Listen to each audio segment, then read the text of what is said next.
How do I smite? This time, because I'm a tiny bit embarrassed, I try to talk a bit slower and also clearer. Yeah, awesome, clearer. So you guys know that I can actually speak and talk good English. So I'll start off with an anecdote of some sort, with a game I played yesterday. 2 rounds of casual conquest, and in the first game I had 2 enemies on the lane. Let's call them Cock and Sucker. Well, that's not nice. I won't tell their real names. This would make me a tattletale. So let's just call them hypocrites. So I laned against these 2. They were a team hypocrite, and they, I don't know which gods they picked in the first round. Well, it doesn't matter. The dude I laned with picked Arachne.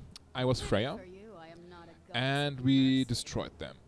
But, you know, in a bad way. Like, I had 11 kills, my partner had also around the same amount, and I just thought to myself, well, these are not that good of players. Maybe they're not level 30 yet, and we just pick on people who don't know how to play this game yet so well. Well, however, no harm done. This is at least what I thought. So I queued for another round of conquest, and this time they were in my team. Funny enough, one of them picked Arachne right away and locked in. Insta-locking for the win, awesome. But I kept to myself, no harm done. That's what I thought. So I picked Freya again. The third one I thought was Neith, picked Neith. Also, we both didn't lock in yet. Of course, you don't do that. So someone else in our team couldn't decide if he would go for Anubis or Cupid and switched around. And all of a sudden, the other one of Team Hypocrite took Ymir and locked him in. At this point, everyone else locked in too. And the one who couldn't decide which got picked decided for Cupid over Anubis. And all of a sudden, the shitstorm started to rain. We needed magic! Why do you pick Cupid? You're so stupid! Why you pick Cupid? This actually rhymes, but yeah. So I laned with said Cupid, by the way, and the fun part was the Ymir and Arachne combination failed horribly, which actually shouldn't, because having a Ymir on the lane ultimately gives you some kind of advantage if he's played right. But, okay. So they both got killed not 1 minute into the game. And none of us said anything, because, hey, just let them be. Maybe they're not that good of players. Again, this is at least what I thought to me, and not in a way like, haha, these are not good players. No, just maybe they're not that good. Who cares? But yeah, they started flaming again. I mean, you have to have the nerve to really die and then flame other players. And all of a sudden, it was Cupid's fault that they died. This Cupid should have picked another god. He should have picked magic, and Team Hypocrite was forced to pick Ymir. And seriously, do I have to explain how absurd the situation actually is? You, presuming you're not a 12-year-old who still goes to elementary school for special kids, you say that someone forced you to pick a god? Does your mother force you to sit down at the dinner table? Does your dad force you to play football because you're such a good water boy? People. And besides the point, you locked in first, so how did anyone force you to pick and lock in Ymir? And seriously, any counter-argument is invalid. You locked in first. Seriously, there's a special place in hell for people like you. But you think Team Hypocrite was done after that? Oh no, not enough that they flamed at everyone during almost the whole time of the game and didn't bring anything to the table until almost at the end of it. And actually we still won, by the way, so that was good. But yeah, they had such ludicrous arguments as to why they are failing. You know what? It was all Cupids and my fault. I mean, probably on Planet Crazy that makes sense. But yeah, I could go on and tell you what else they said, and the fun part was, Cupid and me, we had a really good kill-to-death ratio going. Well, at least until middle, I still kept mine, but Cupid went full-on batshit crazy and just thought, hey, I just storm in because I have such a good kill-to-death ratio. Never mind, still a good player, so this is besides the point. What I want to say, they laughed at us, and it says, well, our fault that we were failing, and blah blah blah, and we forced them to pick those gods and so on. But, and this is why I told this anecdote. Not to tell you that Team Hypocrite are a bunch of dicks, because I think this is obvious at this point. But the end of the story is that I kept my cool, and I told them I will report them if they don't stop the harassment. And also, and they left me at this point, but yeah, I also told them then, please concentrate more on playing. I really want to win this. I think you want to win this, because when you write something, you make yourself vulnerable to enemy players, and guess what? Yeah, they died once or twice because they were all of a sudden they were writing. But I, like I said, I kept my cool. I never insulted back or said, you know what that is going in... sorry. You know what that is going in my videos? Everyone will hate you, including your mom. Because that would just be a dick move on my end. I am not someone who just brags about what they have or that they have some people listening. Because, again, this would just be a dick move. I rather try to tell them they should just relax and play. And you know what? In the end, like I said, we won. And, okay, someone on the enemy team left, I give you that. It was also Freya, had the same skin as me, and she also laned against me. And every time she just went totally aggressive and one-on-one. I think she thought she had to prove something because she was Freya as well. But you can guess, every time she did that, she died, and she had no kills. I killed her 6 times. And I don't know if she left because of that. But it could well be, BB could. And yeah, but we still won. And then Arachne all of a sudden said, like near at the end of the match, sorry guys, I think I'm having a bad day. Boom! Zöppelparkt! Okay, I should have thought about a better catchphrase of some sort before that. Don't think it sounds that good. But yeah, you see what keeping calm and rational and being rational can bring you. A win and in addition a story. So, but actually, now that I talked about it, I denounce your name in the video. I just thought of, do you know the series Arrow? It's based on the DC hero Green Arrow, the DC comic hero Green Arrow. I think it's running on the CW in America, and it's about Oliver Queen, who becomes the hero Arrow and brings justice to the city, and blah blah blah blah blah. So it's really good. However, he always says to his enemies right before defeating them, right before he puts an arrow through any of the counterparts that is not lethal, he's like, John Doe, you have failed this city. So wouldn't it be cool if I just made a video and said the names of people who behave like dicks in Smite and be like, God Snatcher, you have failed this game. Well, probably not. Okay, moving on. Let's start the How Do I Smite section.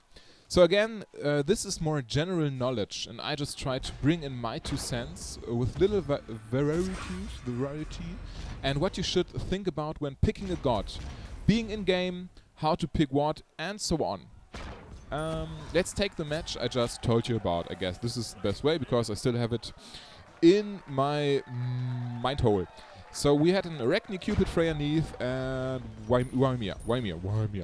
What would make the most sense lane-wise? So, sometimes people in lobby are just like, I took left, I take right, blah blah blah. And most of the times, when they said that, they pick gods accordingly. So if I say I go left, there is the mana buff, there is only one Fury camp and the mana buff. So who should go left? So most times Arachne or Bakazura, because they're junglers and mana buff is really helpful in the beginning, and so on.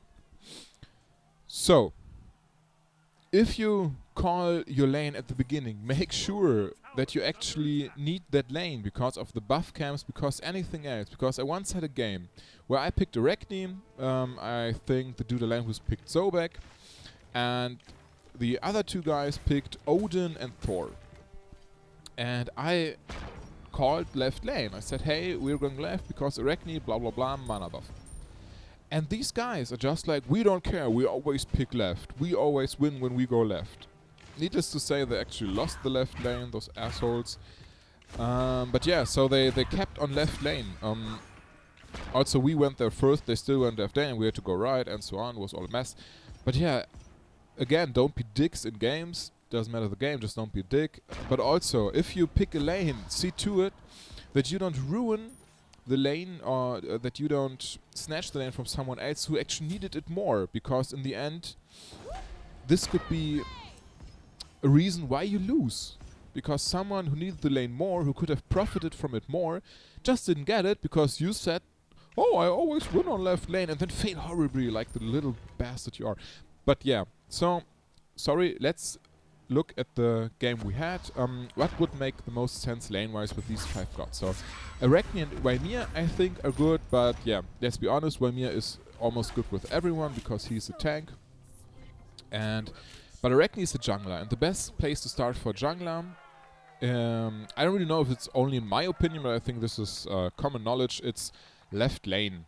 So if this is not true, I think it's true, but if this isn't true, please tell me, and I can correct it. But yeah, jungler, you start on left lane, and Arachne, she can't defend herself in the beginning that good. She has her eggs, but when her eggs get destroyed or she didn't lay enough, it could go all south. So, and going for blue alone is not that good when enemies are around, unless you have laid enough eggs beforehand. So Waimir is a good choice here because he can initiate the buff, doesn't get too much damage, and if there are also if there are too few eggs, okay? But this is a rare case. I know Arachne can usually take that once alone, but still. In this case, it made the most sense that Waimir and Arachne go left. Well, also because they are Team Hypocrite, but even if they weren't a team, this would have made the most sense, in my opinion. So, going back, middle, we could have picked any of the 3, Cupid, Neith, or Freya. However, Neith wanted to pick mid. I think this is actually the best choice in this case, because she has a shitload of escapes, can root, and her ult can shoot to the side lanes, so she helps other players with it if someone wants to escape, or if she can grab a kill, just go ahead and do it. Because this way she can actually see right, left, and mid, and if she were on left or right, she might not could see the other side lane. So, in addition, when she gets ganked, she can just make a backflip back into the base, get some heal on, buy items, and just backflip back to the middle of the map. And yeah, it's a bit ridiculous how far she can backflip. So this leaves Freya and Cupid right. When you got a Waimir and Arachne left, best course of action would be that mid and right go for speed buff. This way, it's really done fast, everybody gets XP, and the lucky one gets speed. Because sometimes I have it that they still say, mid, come left to us, mana buff. This is nonsense. You have Arachne with the Axe, you have Waimir, you don't need, also this is less XP for you, and the right side loses more health than necessary. So, think about it for a moment logically, where would it make much sense for mid to help, left or right? Also, when mid goes to the right buff camp, mid can be much faster back in mid. So yeah, this way it's done fast, everybody gets experience points, and the lucky one gets speed. So how to decide who actually gets what buff? First of all, experience and also mannered players leave the buff to the one who needs it most. And this is something you maybe should learn, you maybe should think about in which situation it makes much sense. Because in this one, I decided to give it to the mid for a little advantage over the enemy. You could also give it to Freya, because she's all about speed, but mid would have made more sense, in my opinion, this time, to have that small advantage over the enemy in the middle. And yeah, it worked. So again, this is an important topic all around. It happens way too often that a buff gets stolen. But you also, when you do a buff and someone is approaching, like, I don't know, take Freya again for example. You also have to think that it's in your best interest to win the game, not in your best interest to get every buff available on the map. So if I am Freya and I go for the cooldown buff, and Waimir approaches, then I should think about giving him that buff, ping him that, or I don't know, maybe I think attack, maybe if he gets it, attack. Why? Because Waimir can freeze a bit faster than, and you can just bring down the wrath of the Valkyries on the frozen enemy. So this is an advantage for you. You might have not gotten the cooldown buff, but Waimir got it, and he's there to support you. Okay? And in addition to that, this is why I didn't say just, right, Waimir, come here and go to CD. If you're a fast rider, do it. If you don't think you endanger yourself or you can just do it in under 1 second, do it.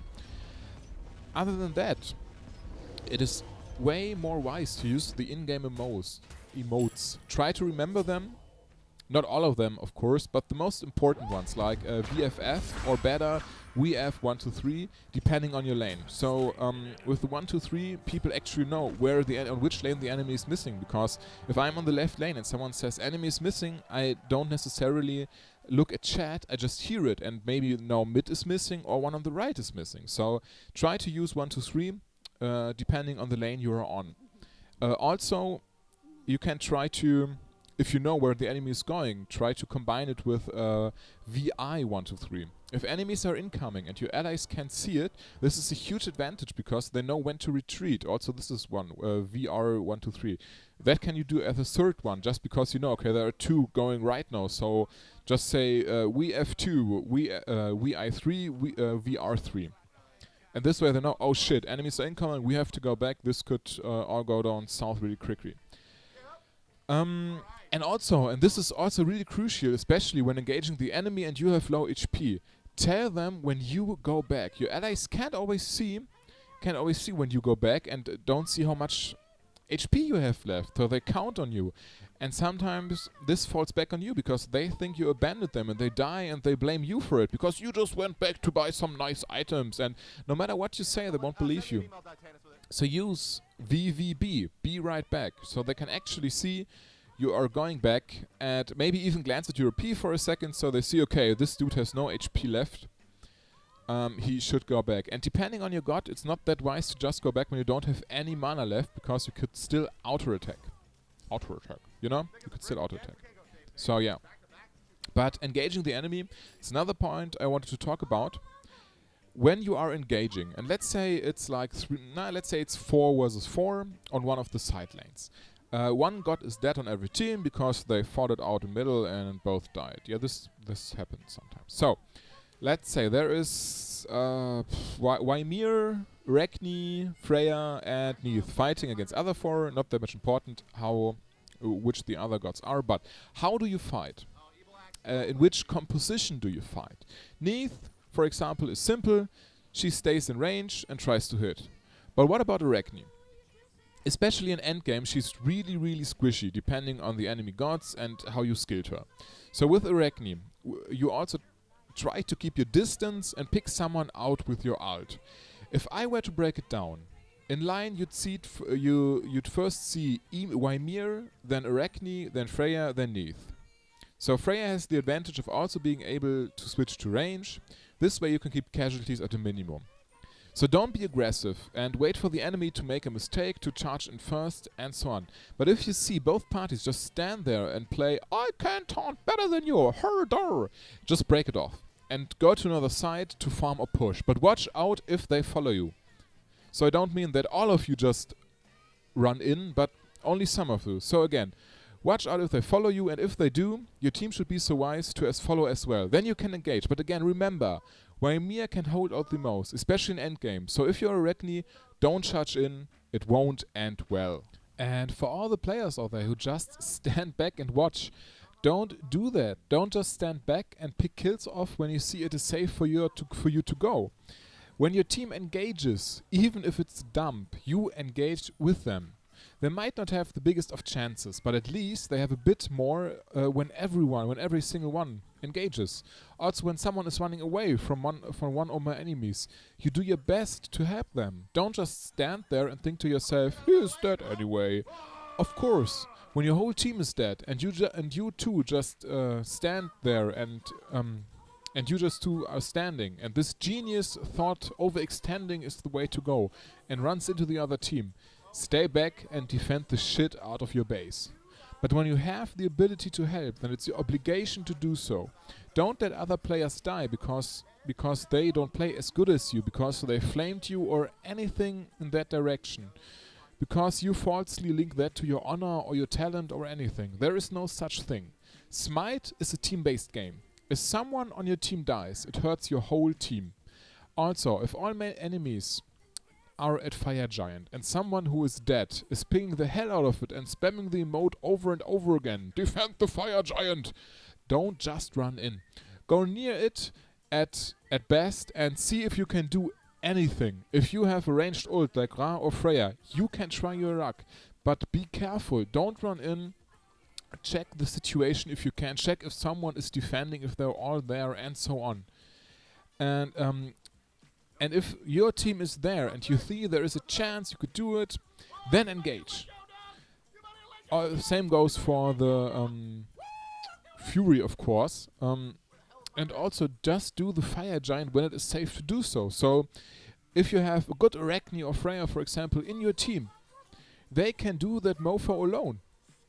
Or when a few enemies is dead, you can help, and it goes really, really fast, or you have it warded.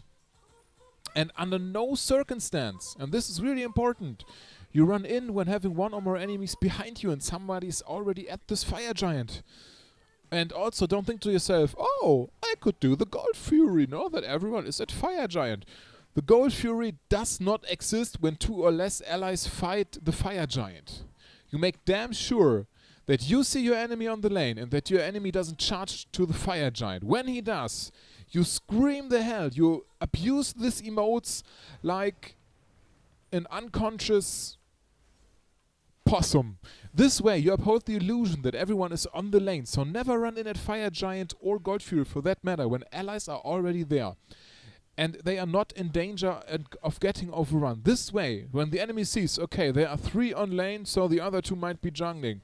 Most times they don't suspect that they are at Fire Giant. I can't stress how important that is. Don't run in. Try to keep the enemies at lane, or when they run there, just tell them to retreat Fire Giant. Just act natural and keep fighting.